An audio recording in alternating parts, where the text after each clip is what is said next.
Hi friends, నేను మీ విజయాని. జై జవాన్ జై కిసాన్. ఈరోజు మాది పైరు కోత. మా ఇంటి దగ్గర నుంచి చేలోకి పోయే దారి గవర్నమెంట్ స్కూల్ తర్వాత గంగమ్మ గుడి వస్తుంది.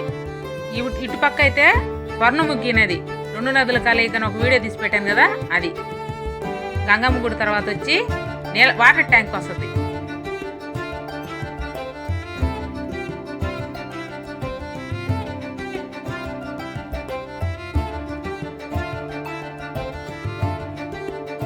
వాటర్ ట్యాంక్ దాటిన తర్వాత డొంక అంటారు, ఆ డొంకలో అయితే వెళ్ళాలి. నేను మా ఆయన చేలోకి అయితే వెళ్తున్నాము. ఇటు సైడు పుచ్చ చెట్లు పైరు వేయకుండా బీడు పెట్టి పుచ్చ చెట్లు వేశారు. పచ్చగా ఎంత బాగున్నాయో చూడండి పుచ్చ తోట. ఈ డొంకలో కొంచెం దూరం అయితే వెళ్ళి మా ఒడ్లు ఎక్కడ పోయాలని వాటకి ఫోన్ చేసి అడిగితే అక్కడ మనుషులు ఉన్నారు, మా వాళ్ళు అడగండి అన్నారు. అడైతే వాళ్ళు భోజనాలు చేస్తున్నారు. పొద్దుల మూటలు ఎత్తి అలసిపోయి వాళ్ళకి ఫోన్ చేసి అడిగితే వేరే వాళ్ళకి కాటాలు వేస్తున్నాము, అవి అయిపోయిన తర్వాత మీ వేస్తాము, మీకు ఫుడ్ రోడ్లో పోయింది అని చెప్పారు. సరే నిదానంగా ఫోన్ చేసి రండి అన్నారు. ఈ వేరే వాళ్ళు ఈ ఒడ్లు రాసి వాళ్ళు అయితే కాటాలు వేస్తూ ఉన్నారు. లారీ లోడ్ చూడండి, ఒడ్లు అయిపోవచ్చాయి. అయిపోతే స్టార్ట్ అయింది. వాటర్ వచ్చే డమ్మీ పైపులు ఉంటాయి, ఆ పైపుల దగ్గర చుట్టూ కోసుకోవాలి.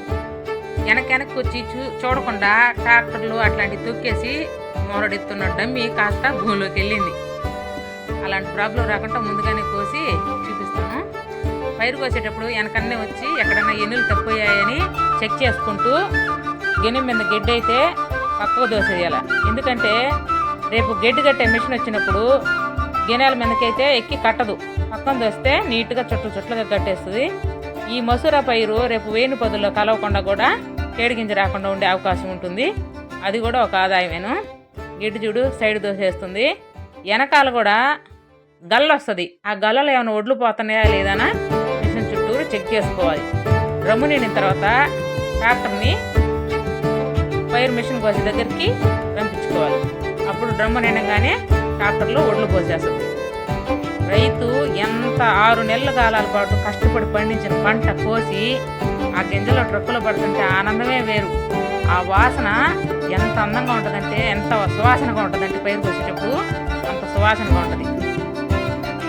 6 నెలలకు కష్టపడి పండించిన పైరు ఎంత ఆదాయం వస్తుందనేది కాదు, ఎంత సంతోషంగా ఉంటాడు రైతు. నీట్గా మిషన్ చుట్టూరు తిరుగుతూ చెక్ చేసుకోవాలి.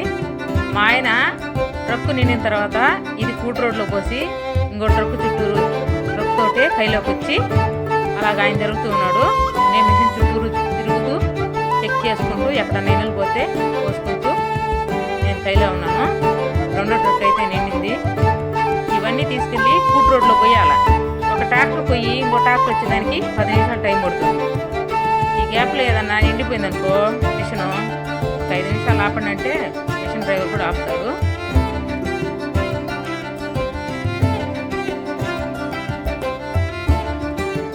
అక్కడ నీళ్ళు తప్పిపోతే అవైతే పోసేసుకొని చేతిలో పడుతున్నాను. మా పాప వాళ్ళిద్దరూ ఎనుకుట్లు అయ్యాయమ్మా అని మాత్రం అడగరు. పక్షులకి గింజలు తెచ్చావా లేదమ్మా ఎన్నులు అని అడుగుతారు. అందుకే నా బిడ్డల కోసం నేనైతే కొన్ని ఎన్నులు ఎత్తి తీసుకొని వచ్చాను.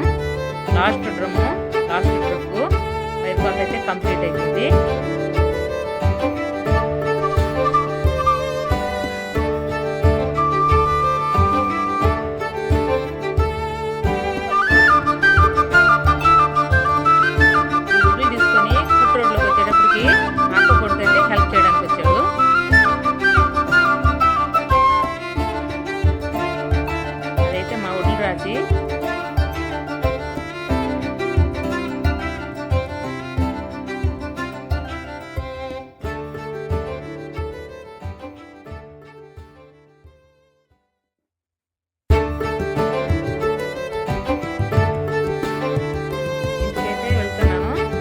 కాటాలు వేసే దాకా అక్కడే ఉంటాడు. ఆ రోజు సాయంత్రం 7 గంటలైంది. ఊళ్ళన్నీ కాటాలు వేసి వచ్చేసరికి 8 కూడా అయిపోయింది. మొత్తానికి ఒడ్లు కాటాలు వేసారు కాబట్టి